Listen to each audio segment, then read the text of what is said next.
नमो अरिहंताणं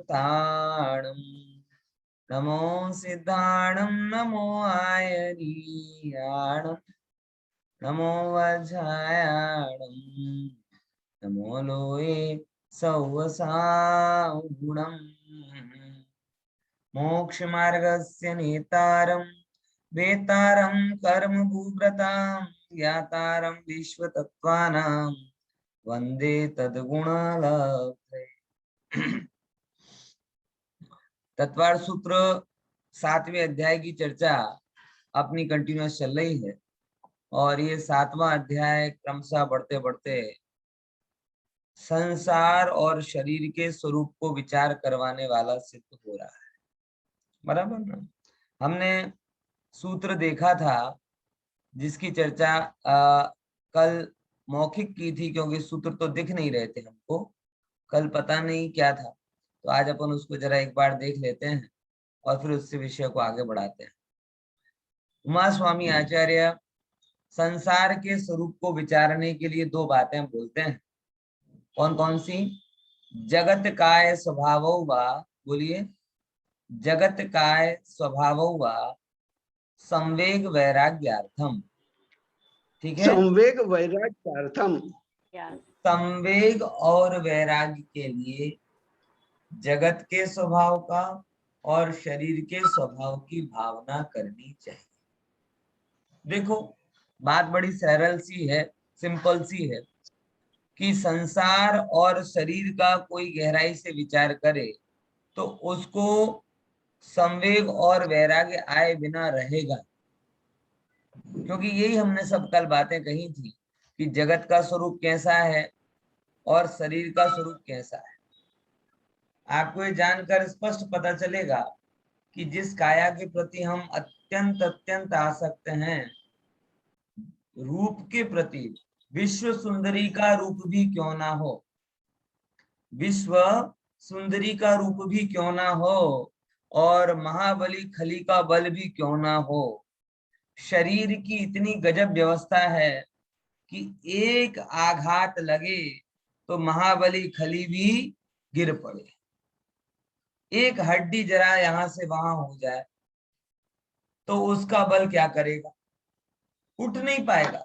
ये पीछे का एक मन का खिसक जाए तो क्या होगा? कुछ नहीं कर पाएगा। है? मैं कुछ दिनों 1.5-2 साल पहले की बात है, कोई WWE का बड़ा बड़ा फाइटर है, रोमन रीग करके कोई है ना, रोमन रेज ऐसे कुछ करके था, बहुत बड़ा फाइटर, बराबर, सारी मतलब उसका बड़ा था। अब उसे कैंसर हो गया, अब हाथ जोड़ के सब ले लिया, सब संन्यास ले लिया। है? विचार करके देखो, विश्व सुंदरी कोई बहन हो, बराबर, और ऐसी विश्व सुंदरी बहन भी जरा सा एक्सीडेंट हो जाए, ये शरीर की चमड़ी जरा सी निकल जाए तो क्या हो जाएगा? कैसी हालत हो जाएगी? मतलब कितना क्षणिक है। मैं रियल घटना जब भी बताता हूँ कि एक हमारे सिलवानी की घटना मुझे याद आती है। एक बहन थी, बहुत सुंदर थी, बराबर, सौंदर्य का अभिमान भी बहुत था।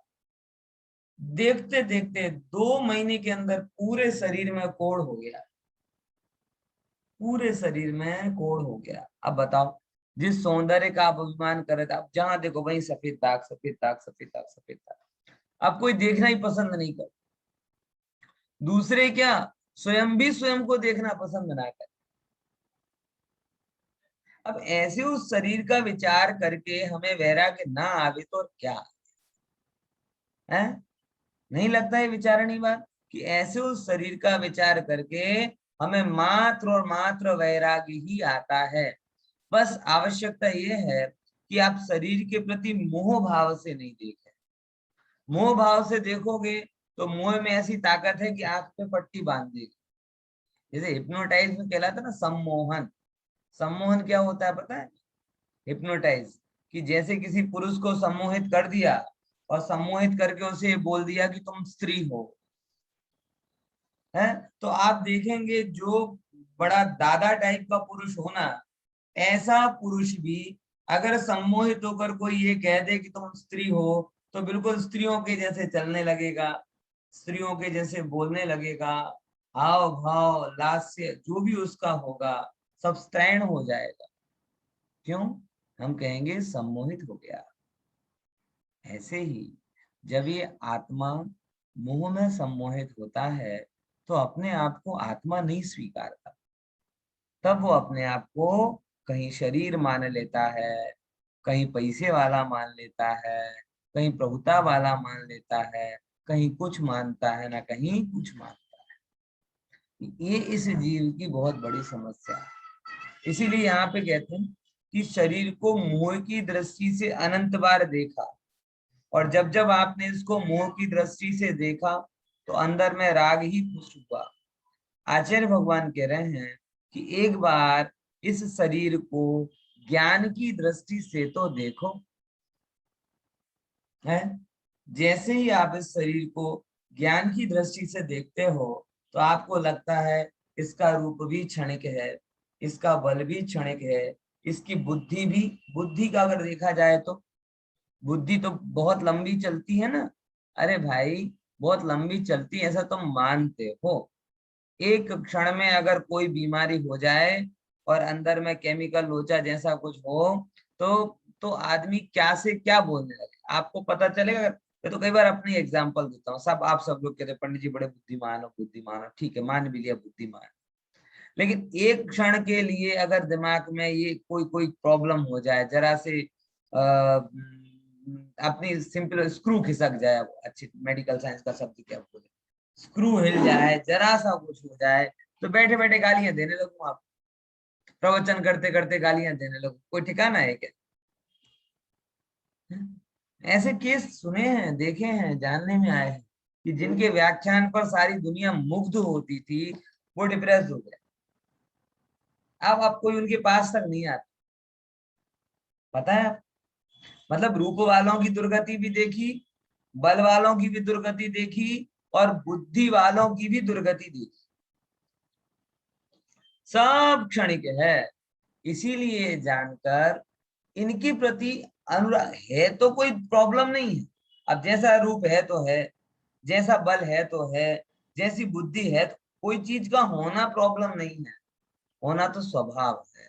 प्रॉब्लम उसके साथ होने वाला राग भाव। बात ख्याल में आ रही कि नहीं आ रही? इसीलिए यहाँ पर ये बात कही जा रही है कि भाई तुम गंभीरता से तटस्थ होकर वस्तु के स्वरूप का विचार करोगे तो तुमको वैराग्य आएगा, संवेग वैराग्यार्थम। ठीक है ना? अब जरा विचार करते हैं और क्या होता है। देखो, दिख रहा है ना सबको? संवेग का क्या स्वरूप? देखो तो तीन बातें काया के बारे में। काया अनित्य है, अशुचि है, दुख का कारण है, और निसार मतलब इसमें सारभूत कुछ भी नहीं। संवेग क्या कहलाता है? संवेग बड़ा सुंदर शब्द है। संवेग के दो अर्थ यहाँ पर बताए। सबसे पहले संसार से भय, धर्म और धर्म की रुचि, धर्म के फल में रुचि, दो अर्थ की यहाँ पर संवेग के। कौन कौन से? पहले नंबर का अर्थ किया संसार से भय। ये बड़ी मतलब प्राथमिक बात है कि अगर आप धर्मात्मा हो तो आपको संसार का भय होना चाहिए। संसार में भय होकर, भयवान होकर रहो, ये नहीं कहता। क्या समझे? भय का तो अभी सीजन ही चल रहा है, पूरा जगत भय वाला चल रहा है कि नहीं चल रहा? बोलो। कोरोना का भय है, मार्केट डाउन हो जाए इसका भय है, बोलो चीन अटैक ना कर दे इसका, चाइना अटैक ना कर दे इसका भय, जॉब ना चली जाए इसका भय, मकान में हर चीज के, ये भय की बात नहीं कर। संसार में भय नहीं, संसार का भय। संसार मां भय नहीं, संसार नो भय। बोल पड़े छे એ બેમાં ફેર। संसार માં ભય તમને કોઈ વસ્તુમાં દેખાશે તો કે સમ્યક દ્રષ્ટિ તો નિશંક હોય છે, નિર્ભય હોય છે, એને કોઈનો ભય હોતો નથી। આમ કે છે સમ્યક દ્રષ્ટિને કોઈનો ભય હોતો નથી, પણ ટોડરમલજી સાહેબ કહે છે બે ભય હોય છે। કયા કયા? એક ભય સંસારનો ભય, અને બીજો જીન આજ્ઞા ભંગ ના થઈ જાય એનો ભય। કયા કયા બે ભય હોય છે? જ્ઞાની ને પણ હોય, પણ એ ભય નિર્ભયતાની સાથે સાથે, એ ભય પેલા 7 ભયો જેવા નહીં. ફરીથી શું કીધું? કયા કયા 2 ભયો હોય છે? હે बोलो दिनेश भाई, कौन कौन से बोले? सम्यक दृष्टि को भी या ज्ञानी को भी कौन कौन? अनम्यूट करो. संसार नो भय, संसार नो भय, हाँ, संसार का भय. संसार में भय और संसार का भय, दोनों के बीच में क्या पेड़ है? संसार में भय એટલે ફોબિયો, તમારી સાયકેટ્રિક પ્રોબ્લેમ, બરાબર. અને સંસાર નો ભય એટલે spiritual achievement. Psychiatric problem is different and spiritual achievement is different. એક ગુણનો સૂચન કરે છે, એક ક્વોલિટી છે અને એક દોષ છે. સંસારમાં તમને કોઈ વસ્તુનો ભય લાગે એટલે એના પેરેલલ કોઈ બીજી વસ્તુમાં તમે કમ્ફર્ટ ફીલ કરશો. કરશો કે નહીં કરો? જેમ કે લોકોને હોય ને જુદા જુદા ફોબિયો. કોઈકને હાઈટ નો ફોબિયો હોય કે ના હોય? તો હાઈટમાં જઈને જેને બીક લાગતી હોય એ નીચે આવશે તો એને કમ્ફર્ટ ફીલ થશે. પાણીનો ફોબિયો હોય, બરાબર, અને જુદી જુદી જાતના હોય ને, મને ખબર નથી એટલા બધા, પણ બહુ જેટલી વસ્તુ એટલી જાતનો ફોબિયો. ઘણા તો આમ માતા બહેનો ને કોકરોચ નો ફોબિયો હોય. કોકરોચ ને તમે ગંભીરતાથી જો તો ખરા, આટલો નાનકડો છે, આટલો 1 ઇંચમાં પણ ના આવે, પણ આવી જાય તો ઘરમાં જેમ ખબર નહીં ડ્રેગન આવી ગયો એવો રીતે રહે છે. એની તાકાત નથી તમને ડરાવી શકે. તમે ડરવા માંગતા હોય તો કોકરોચ તમારા કરતા મોટો છે. ખુશીબેન બહુ હસે છે એટલે એમને છે લાગે છે એમ. ભાઈ અહીંયા છે ને આટલા નાના સ્પાઈડર આવે, એનાથી બધા ડરે. સાવ નાના નાના હોય. અચ્છા બાલ, અચ્છા ગજબ છે. એ તમારા બાલમાં મસ્ત પીડા કરતો, જ્યાં સુધી તમને ખબર ના પડે તમને કઈ ભય નહીં. અને જેમ એ તમારા બાલમાં ખીર સ્પાઈડર, પછી પતિ. એટલે ડર એ સ્પાઈડર થી લાગે કે મારો આત્મબળ ભૂલાઈ જાય ત્યારે ડર લાગે. આત્મબળ યાદ હોય તો કોઈ વસ્તુ ભયભીત. ખરેખર હું તો આ લોકનો સિંહ છું, મને શેનો ભય? સિંહને જંગલમાં ભય કેમ નથી રહેતો? મને એમ કહો. સિંહને જંગલમાં ભય કે બીક કેમ નથી લાગતી? કેમ કે એને લાગે મારો કોઈ બાલ બાંકો કરી શકે એમ નથી, માટે કેમ ફરે? જંગલમાં નિર્ભય થઈને ફરે છે. એગ્રી? બીજું કોઈ કારણ તો નથી. 4 પગને લીધે નિર્ભય હોય એવો નથી. 4 પગ તો ઘણા ના હોય. દાંતને લીધે નિર્ભય હોય તો દાંત પણ ઘણા ના હોય. એના અંદરમાં એ ભાવ છે કે મારો જંગલમાં કોઈ બાલ વાંકો કરી શકે એવું નથી, માટે શું કેવું કરે છે? આખા જંગલમાં નિર્ભય થઈને ફરે છે. આ આત્મા તો 4 ગતિના જંગલનો સિંહ છે. એટલે આત્માને કોઈ ભય હોવું જ ના જોઈએ. કેમ કે જેમ સિંહનો કોઈ બાલ બાંકો કરી શકતો નથી, કોઈ બગાડી શકતો નથી, એવી જ રીતે આ આત્માનો કોઈ પણ કઈ પણ બગાડી શકતો નથી. ખ્યાલમાં આવે છે કે નહીં? તો આવી રીતે સંસારમાં કોઈ વસ્તુનો તમને ભય રહેશે તો તમે બીજે કાઉન્ટરમાં તમે નિર્ભય શોધશો. અને તમે સંસાર નો ભય રહેશે તો તમે સંસાર સિવાય આત્મામાં સુખ શોધશો. એટલે સંસારના કાઉન્ટરમાં તમે કોણ રાખશો? આત્મા. અત્યારે તમને સંસારમાં કોઈ વસ્તુનો ભય રહ્યો તો એક સંસારી વસ્તુના કાઉન્ટરમાં બીજી સંસારી વસ્તુ તમે રાખશો. હોય છે કે નથી હોતો? સમજ્યા કે નહીં સમજ્યા? તો સમ્યક દ્રષ્ટિને એક ભય હોય છે, સંસાર નો ભય. સંસારમાં તો એ નિર્ભય છે. સંસારમાં નિર્ભય છે ઇન ધ સેન્સ કે હવે એને ક્યાંય પણ જાય, કોઈ પણ દશા મળે, કોઈ પણ અવસ્થા મળે, એને એની સહેજ પણ બીક છે જ નહીં. સંસારમાં કેવો છે જીવ? નિર્ભય છે, પણ એને ભય માત્ર સંસારથી છે. અને બીજા નંબરની કઈ વાત કરી? સંસારના ભય. બીજો નંબરનો ભય કયો છે એને? જીન આજ્ઞા ભંગ કરવાનો ભય. કરવાનો ભય કે જીન આજ્ઞા ભંગ ના થઈ જાય એનો ભય. શેનો ભય હોય છે? जिन આજ્ઞા ભંગ ના થાય, जिन આજ્ઞા ભંગ ના થાય એટલે આ આપણા અંદરમાં રહેવું જોઈએ. કોઈ પણ કામ કરો ને તો કોઈ પણ કામ કરતા કરતા તમારા અંદરમાં એ વાત કે જો આ કામ હું કરી રહ્યો છું, શું આ કરવાથી ભગવાનની આજ્ઞાનો ઉલ્લંઘન થશે કે ગ્રહણ થશે? આ વિચાર કરવા જેવો કે નહીં? હે, કરવા જેવો ને. અને જેમ તમે સ્કૂલમાં ભણતા હો તો તમે એક અને સરસ સ્ટુડન્ટ, આમ બેક બેન્ચર ની વાત કરતો, કે જેનો ઇન્ટેન્શન એમાં જ હોય કે ટીચર ને શું કીધું એને અગેન્સ્ટ જ જવું છે. એક અમુક જાતનું શું હોય, જેને કહેવાય ને સ્વેગ હોય છે અમુક સ્ટુડન્ટ નો. કેવો સ્વેગ હોય કે જે સાહેબ કહે ને એના વિરુદ્ધ, સાહેબ કે ટાઈમસર આવવાનો, બીજા દિવસે મોડો જ આવવાનો છે. બરાબર? આવા વાતો નથી કરતા. હું તો એક ઓબીડિયન્ટ છોકરાની વાત કરું છું, જેનો ઇન્ટરેસ્ટ એમાં હોય કે ભાઈ ગુરુની આજ્ઞાનો ઉલ્લંઘન ના થયું. એમ તમે લોકો જીનવાણી સાંભળવા આવ્યા એટલે અરહંતના સ્કૂલમાં એડમિશન લઈ લીધું. શું કીધું? ફરીથી દિનેશ પારોલ ખ્યાલમાં આવે છે? જીનવાણી સાંભળવા આવ્યા તો શું કર્યો कि तुमने શું કર્યો? કયા સ્કૂલમાં એડમિશન લઈ લીધું? अरहंत के स्कूल में एडमिशन ले लिया. अब अरहंत के स्कूल में एडमिशन लिया तो अब जिम्मेदारी ये है कि जिस स्कूल में एडमिशन लिया उसके लॉस का, उसके नियम का, उसके अनुशासन का पालन करें. ये एक जिम्मेदारी होती है जिसे हमें निभाना चाहिए.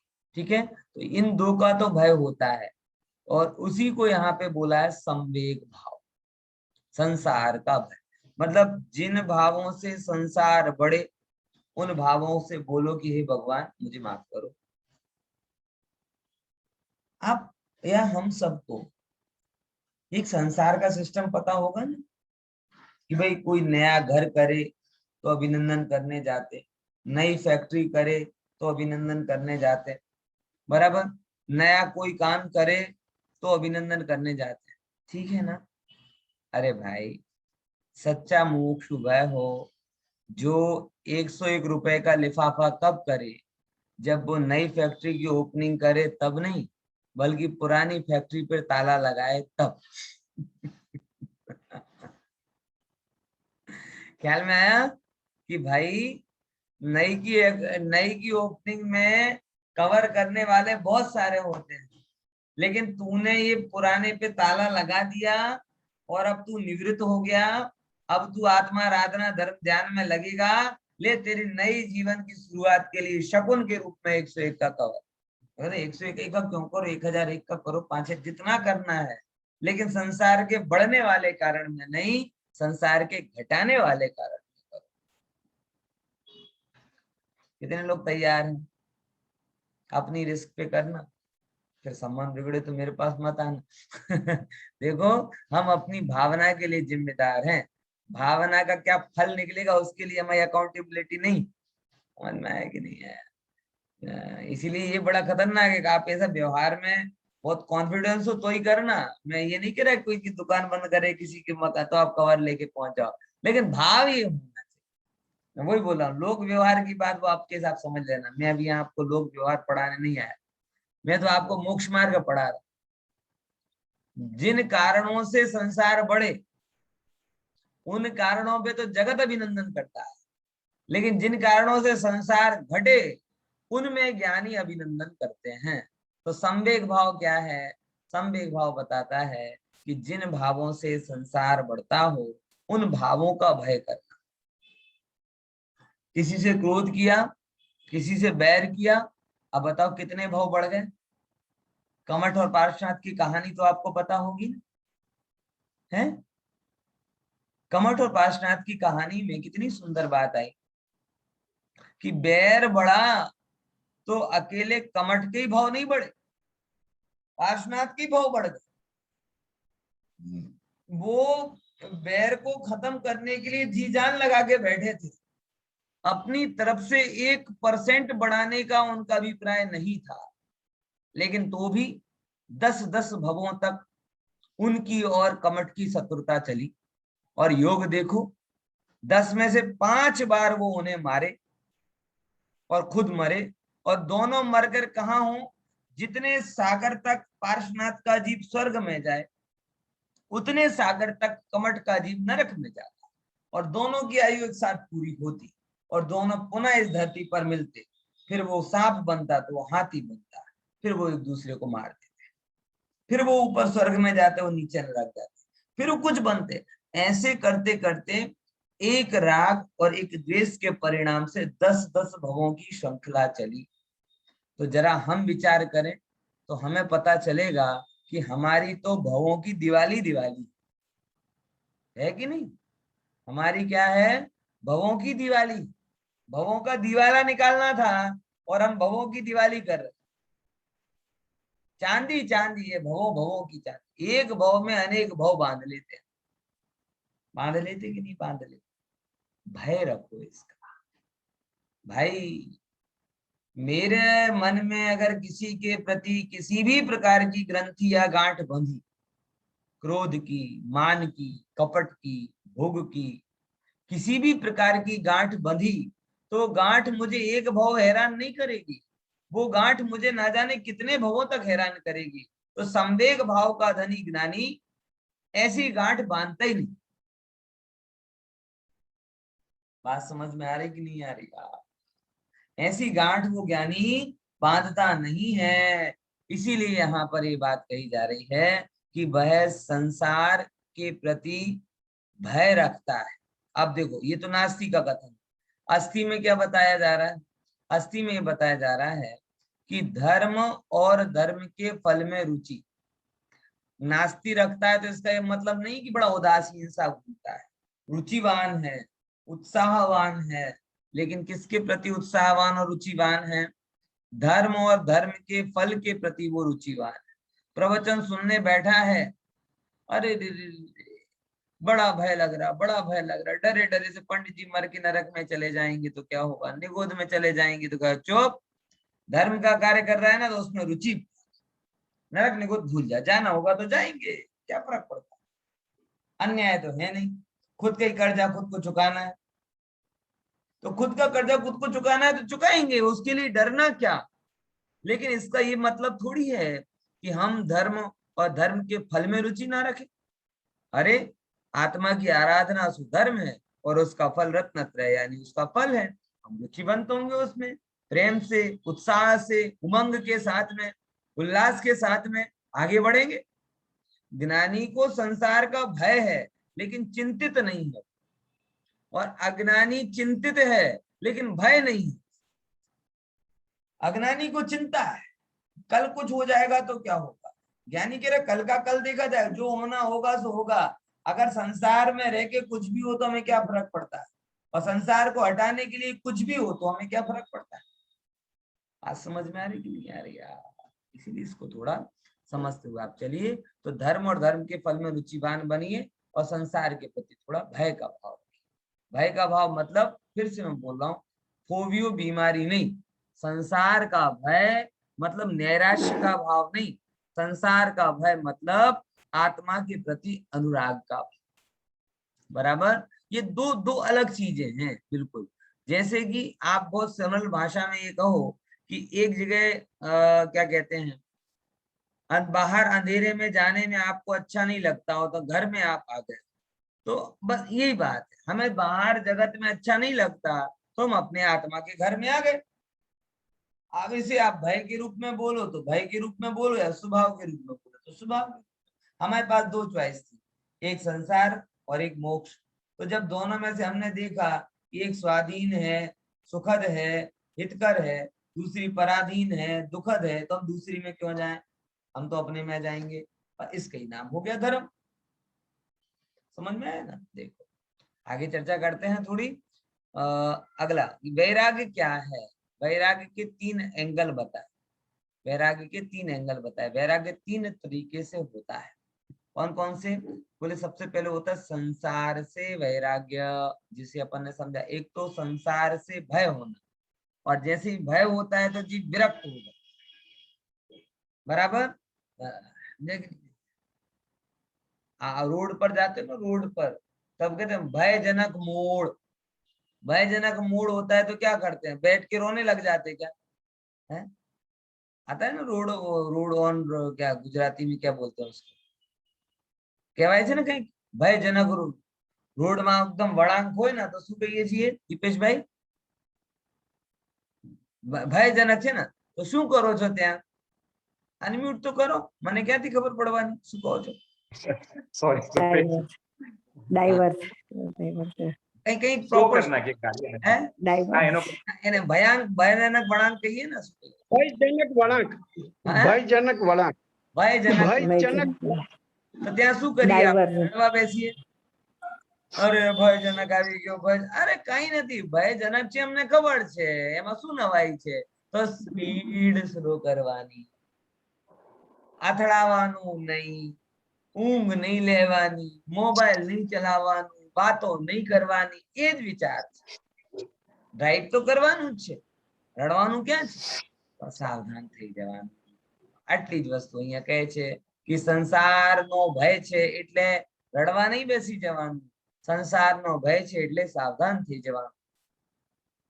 આજે મોક્ષ માર્ગની આપણી જર્ની ચાલે છે ને, એમાં પ્રમાદી નહીં થવાનું, એ જ મુદ્દા અહીંયા કહેવામાં આવે છે. ઠીક છે ને? હા, ચલો આપણે હજી આગળ વધીએ. તો સંસારથી વૈરાગ્ય આવી જાય તો આત્મા, શરીરથી વૈરાગ્ય આવી જાય એટલે શરીર પ્રત્યે વૈરાગ્ય આવે તો ફરીથી વૈરાગ્ય આવી ગયો એટલે, હું ગયો હતો ને એક વાર અભાના, તો બહુ એક भाई मैंने वो हजी याद आ गए थे, आम के ना पंडित जी ये शरीर है ना इतना परेशान करते, शरीर ऐसा, अरे भाई ये वैराग्य नहीं है, ये तो क्रूरता है। शरीर के प्रति अपने क्रूरता थोड़ी रखनी, शरीर का स्वरूप समझना है बस। हर चीज की एक मर्यादा होती है।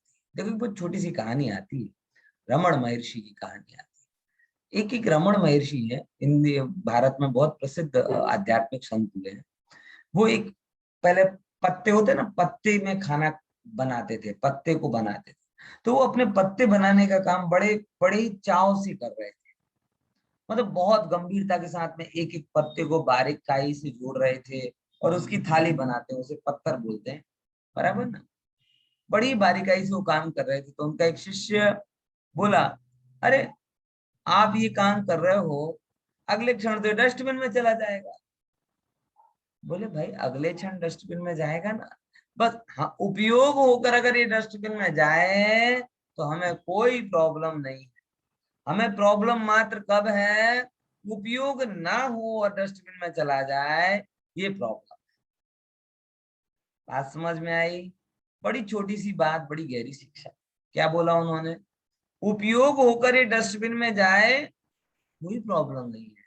प्रॉब्लम कब है? पतराड़ी, दिनेश भाई कहे पतराड़ी बराबर नहीं, तो उपयोग होकर जाए डस्टबिन में नो प्रॉब्लम, पर उपयोग किए बिना चला जाए इसकी प्रॉब्लम। तो हम जो शरीर के प्रति वैराग्य का मतलब क्या है? देखो ये राख ही है, ये मिट्टी ही है, ये पुद्गल ही है, ये मेरे से भिन्न ही है, ये इसमें कोई, इसी का नाम शरीर के प्रति वैराग्य है। बस कितना है कि जितने टाइम तक इस शरीर का संयोग हो, इस शरीर का संयम के हेतु उपयोग हो, इस शरीर का धर्म के हेतु उपयोग हो, ये शरीर भव बढ़ाने का नहीं भव घटाने का कारण बने, पर ये प्रतीति का नाम शरीर के प्रति वैराग्य है।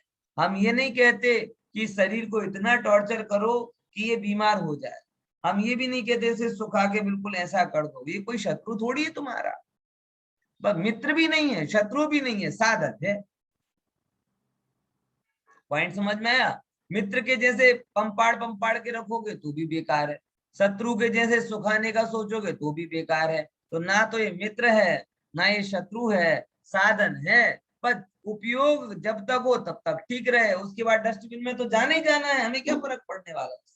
हमने कहा कि अजर अमर वस्तु, हमने कहा कि ये जैसे कहते ना, कभी बोलते हैं रूप का मंदिर है ना इसका, वैसा कुछ नहीं है, मिट्टी का ही है, मिट्टी में जाए।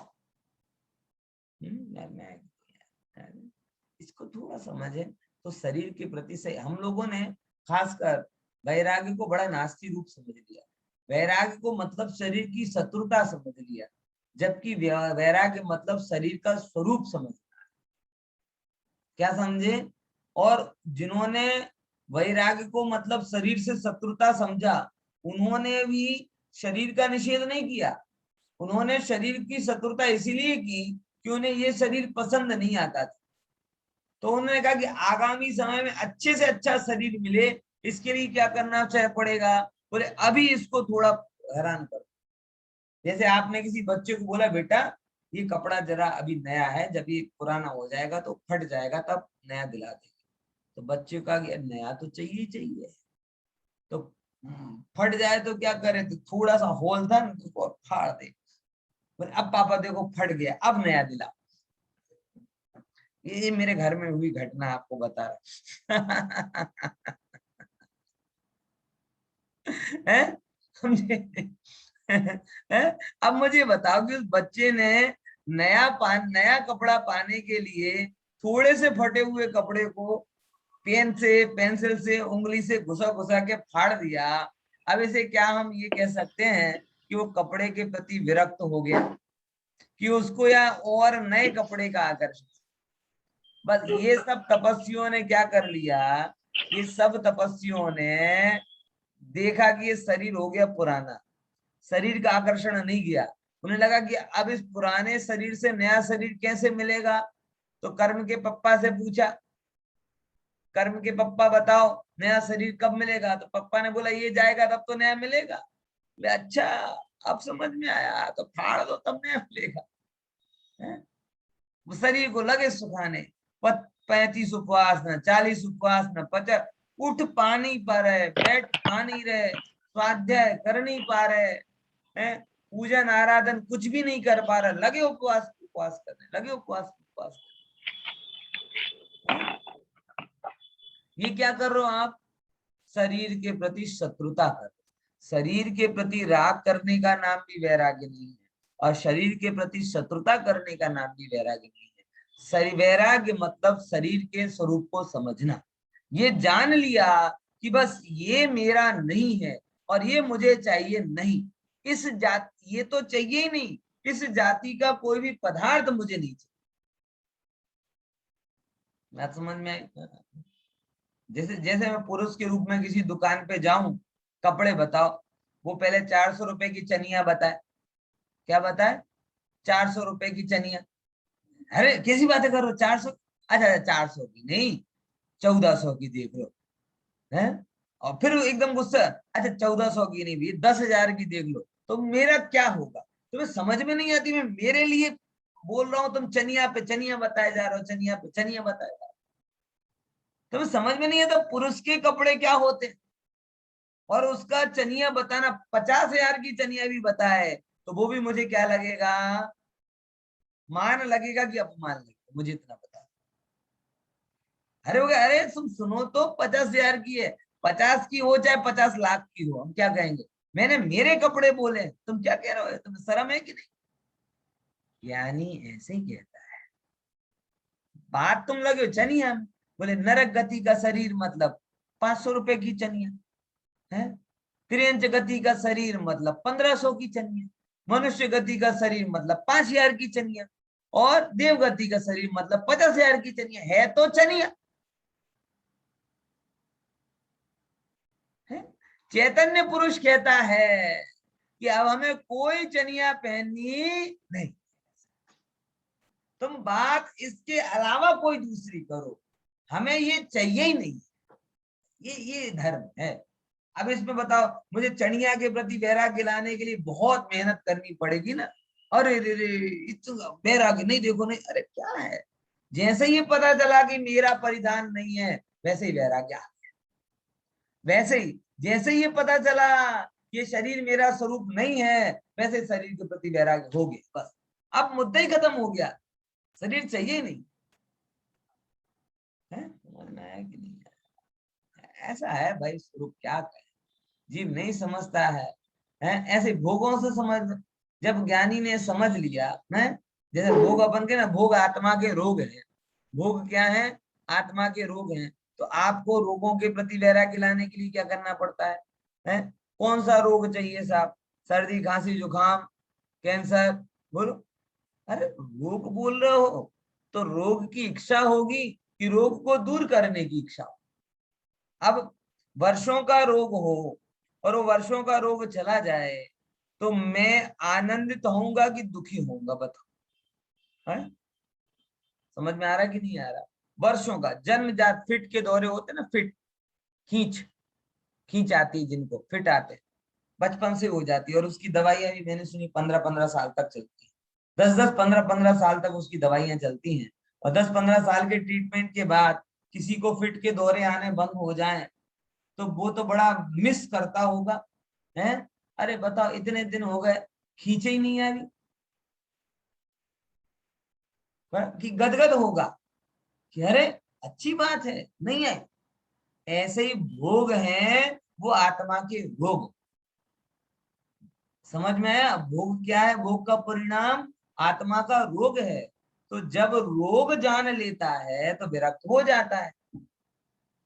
कितने ही दिनों से वो रोग तुम्हारे शरीर में रह रहा हो, जन्म से किसी के अंदर में ट्यूमर हो, गांठ हो, लेकिन जैसे ही उसे पता चलता है कि ये रोग है, जिस क्षण वो दूर होता है उस क्षण वो आनंदित होता है, दुखी नहीं होता। ये बात यहाँ पे बताई, बराबर। इसी को परिभाषा, राग के कारणों का अभाव होने से विषयों में विरक्त होना, बराबर, वो वैराग्य है। और चारित्र मोह के क्षय उपसमोक्ष से शब्दादि पंचेंद्रिय के विषयों से विरक्त होना, वो वैराग्य है। इस प्रकार से यहाँ वैराग्य को डिफाइन किया है। समझ में आया कि कि कैसे, किस स्वरूप को हम यहाँ पे वैराग्य कहते हैं? मूल बात आती है, राग के कारण, राग के कारण विषयों में प्रवर्तन होता है और राग के अभाव से विषयों से विरक्तता सहज आती है। ठीक है ना? फिर से क्या बोला? राग के कारण विषयों में प्रवर्तन होता है और राग के अभाव के कारण विषयों